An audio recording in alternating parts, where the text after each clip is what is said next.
Olá pessoal, vou resolver essa questão que trabalha semelhança de triângulos. Aqui está falando que a gente tem um quadrado inscrito no triângulo AMN e está falando das medidas do lado AM e AN. Aqui é M, o lado AM mede M, então esse M aqui, só para deixar claro, é a medida de todo lado AM. Está dando a impressão que é o lado do quadrado e não é. Da mesma forma, o N vai do ponto A, do vértice A, até o vértice N. A questão quer saber qual é a medida do lado do quadrado em função de M e N. Bom, tem alguns modos de fazer essa questão. Como é um quadrado, os lados medem valores iguais, né? Chamar tudo de L. E, bom, eu tenho que perceber que esse triângulo aqui é semelhante a esse de cá e é semelhante ao grandão AMN. Por quê? Olha, se é um quadrado, o ângulo aqui é de 90 graus. Esse ângulo aqui também será de 90 graus. Esse ângulo também será de 90 graus. Se é um quadrado, os lados opostos são paralelos e esse lado M e N seria um segmento de reta que cortaria os lados paralelos do quadrado, o que faz com que esse ângulo aqui seja igual ao de cá. Então, pelo caso ângulo-ângulo, esse triângulo é semelhante a este, que é semelhante ao grande. Bom, agora a gente tem que perceber que se eu quero achar a medida do lado do triângulo em função de MN, que é o que as alternativas apresentam para nós, a gente tem que escrever alguma razão de semelhança que apareça em MN.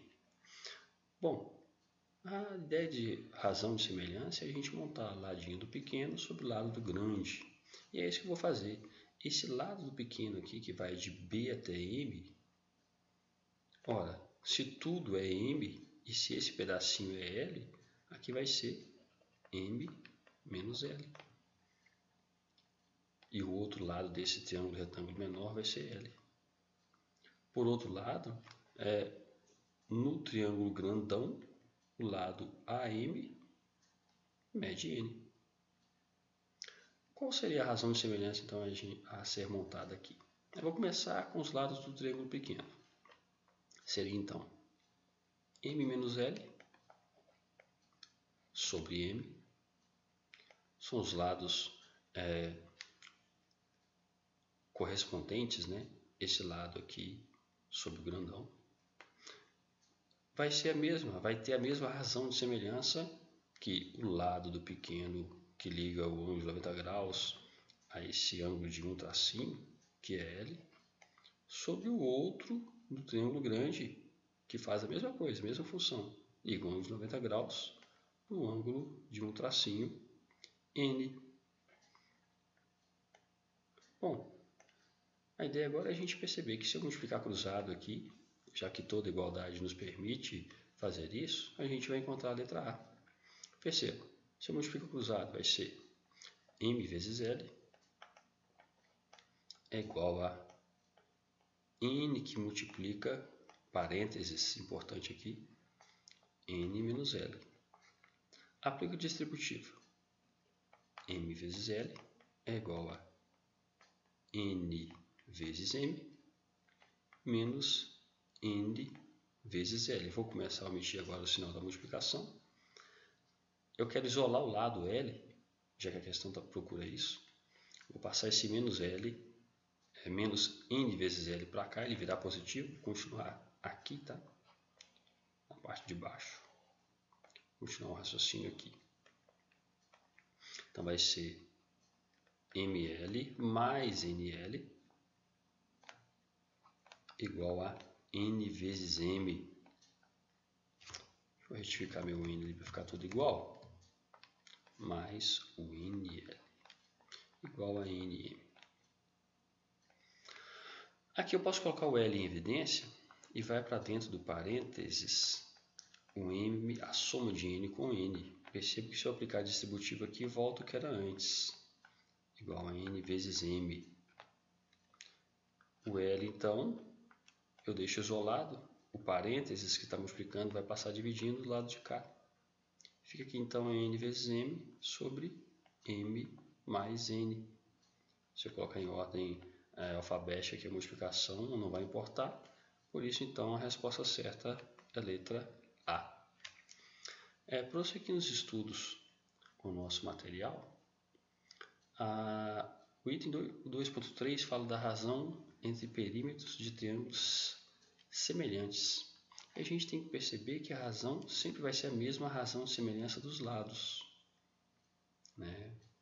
Porque se a gente soma os lados de um triângulo e soma os lados de outro triângulo semelhante, o fator é mantido. Por que isso? Bom, suponha que a gente tem aqui um triângulo que tenha lados, vou colocar algo bem fácil, parece ser triângulos equiláteros, então vamos lá.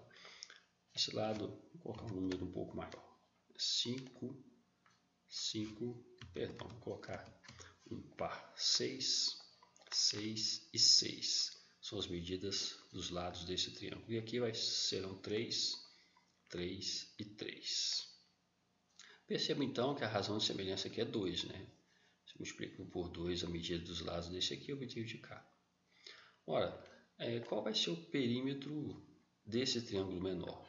Obviamente, vai ser a soma dos lados. Isso vai dar 9. A gente tem que perceber então que se eu dobro o tamanho dos lados, a medida dos lados, eu vou dobrar o perímetro, porque no outro eu tenho que somar o 6, que é 2 vezes 3, mais o outro 6, que é 2 vezes 3, e assim vai. Percebam então que eu posso colocar o 2 em evidência. Isso é a soma do 3 mais 3 mais 3. Ou seja, o que a gente tem aqui para interpretar? Fator de semelhança, K, multiplicando o perímetro do triângulo menor. Por isso que a razão de semelhança é mantida quando o assunto é perímetro. Da mesma forma, no item 2.4, se a questão tem aqui alturas de triângulos que são semelhantes, a razão é a mesma dos lados. Por quê? Ora, se eu traço a altura de um triângulo qualquer, que é semelhante a outro, vou dar um zoom aqui para melhorar, percebo que a altura, por definição, gera um ângulo de 90 graus. Aqui eu tenho um ângulo qualquer, que será igual ao de cá. Aqui também vou ter um outro ângulo, que será igual ao de cá. Ou seja, eu tenho dois triângulos semelhantes, em que H passa a ser o lado desse triângulo. A razão de semelhança desse lado, suponha que fosse 3 de novo e aqui fosse 6, ela é mantida, porque os triângulos obtidos a partir da altura manterão a mesma razão de semelhança. Então, por isso que a gente consegue manter a mesma razão de semelhança para as alturas.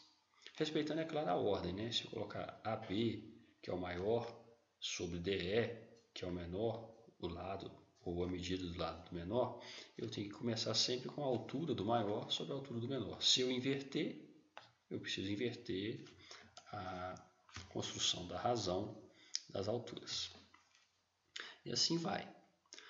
Um detalhe importante é o item 2.5, é que a razão das áreas de triângulos semelhantes não é mais igual a K, e sim igual a K ao quadrado. Aqui tem uma explicação teórica, eu vou dar aqui valores numéricos para a gente conseguir entender mais uma vez, além da leitura do material. Bom, suponha que eu tenha a base de um triângulo igual a... tentar trabalhar com os mesmos números que eu trabalhei antes. Suponha que aqui a base seja 6 e a altura seja igual a 4. Pela razão de semelhança, suponha 2. Por essa razão de semelhança, eu vou ter então base igual a 3 e altura igual a 2. Qual que é a fórmula da área do triângulo, de um triângulo qualquer? É sempre a gente pegar a base, multiplicar pela altura e dividir por 2. Qual vai ser a área desse triângulo menor aqui? Ora, vai ser base 3 vezes altura 2, dividido por 2. Isso vai ser igual a, simplifica 2 com 2, 3 unidades de área, quaisquer que sejam. Se for tudo em centímetros, se as medidas estivessem em centímetros, seria centímetro quadrado, se fosse metro, metro quadrado. Qual que vai ser a área desse triângulo aqui? Primeiro eu vou usar a fórmula, né? De novo, base vezes altura dividido por 2. Isso vai ser igual então a 6 vezes 4, 24, dividido por 2, 12. Percebo que a área não dobrou, a área quadruplicou. Se eu pego a área do menor e multiplico por 4, aí eu obtenho a área do maior. A razão de semelhança varia com o quadrado. Por que isso? Percebam. O 6, vou pegar a ideia e tentar mostrar aqui. O 6 é igual a 2 vezes o 3. O 4 é igual a 2 vezes o 2. Isso dividido por 2, que é da fórmula, né? Presente nas duas situações. Agora, a razão de semelhança, o K, ele está presente duas vezes na base e na altura. Por isso, então, que eu vou ter K vezes K, K quadrado, vezes 3 vezes 2 dividido por 2. Ou seja, eu tenho a área do triângulo menor aqui, multiplicando pela razão de semelhança dos lados duas vezes, que é o 2 vezes 2. Daí então a ideia de variar com o quadrado da razão de semelhança. Essa ideia é muito explorada em algumas questões. Bom, tem aqui um exercício resolvido muito bom, alguns desafios, algumas contextualizações, e o exercício 2930 é muito bom para a gente memorizar e massificar essas informações, ok? Tirem dúvidas e qualquer solicitação de algum exercício, só mandar no zap que eu faço. Bons estudos e até a próxima!